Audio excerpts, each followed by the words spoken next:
Hi all, good morning. Your welcome in YouTube channel stock market news. तो आज के हम इस वीडियो में यस बैंक का फंडामेंटल एनालिसिस करेंगे और मैं आपको ये भी बताऊंगा कि is it right time to invest in Yes Bank और नॉट। ठीक है, यस बैंक में इन्वेस्ट करना चाहिए नहीं करना चाहिए, उनकी फंडामेंटल स्ट्रेंथ कैसी है, company profit for bank profit generate कर रही है नहीं कर रही है, ये सारी चीज़ें हम इस वीडियो में डिस्कस करेंगे। ठीक है, तो चलिए वीडियो स्टार्ट कर लेते हैं। ओके, तो अभी देख पा रहे होंगे कि जो बैंक का मार्केट कैपिटलाइजेशन है वो 33,000 करोड़ का है और कासा परसेंट आप देख पा रहे होंगे कि कितना लो है, 26.63 ओनली।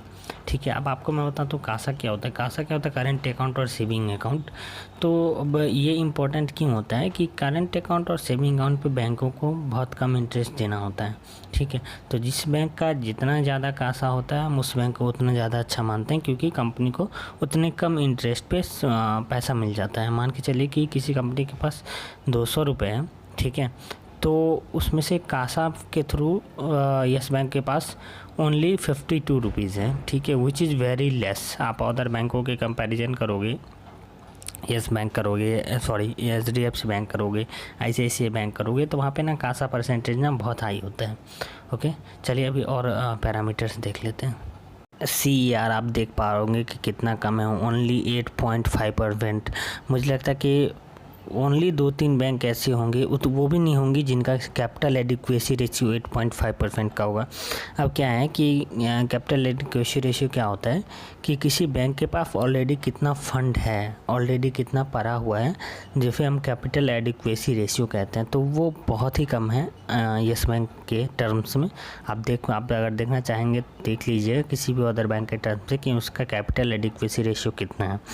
ठीक है, अभी रिटर्न ऑन इक्विटी की हम बात करें तो आप देख पा रहे होंगे -67% का है, रिटर्न ऑन कैपिटल एम्प्लॉयड -10% का है, और प्रॉफिट आप देख पा रहे होंगे -1000% का डिग्रोथ चल रहा है कंपनी में। ठीक है, तो आप बैंक में तो आप देख पा रहे होंगे कि मुझे नहीं लगता यस बैंक में अभी कुछ बचा हुआ है। ठीक है, तो चलिए और भी रेशियोज़ हैं उन पर देख लेते हैं।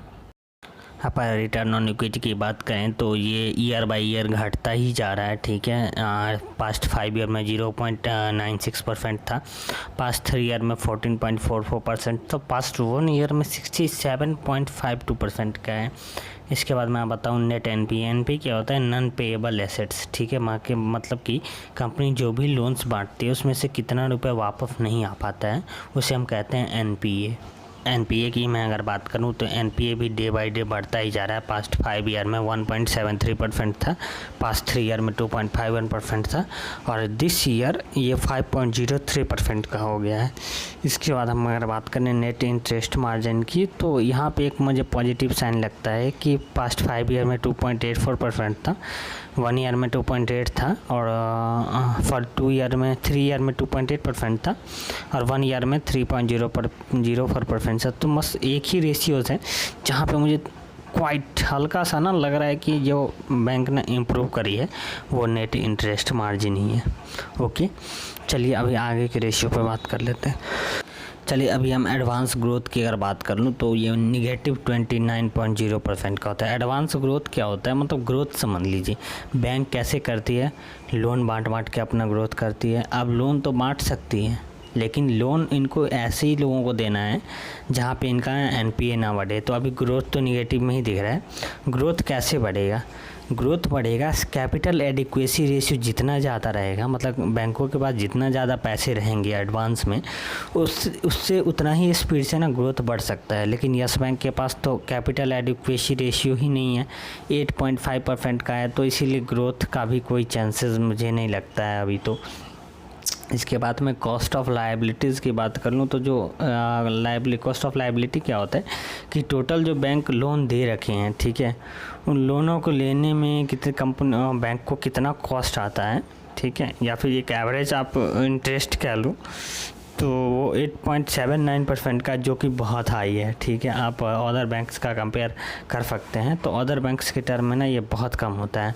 ठीक है, तो यही थी मेरी एनालिसिस बैंक ऑफ महाराष्ट्र पे। ओके, ये मेरी शॉर्ट एनालिसिस थी यस बैंक पे।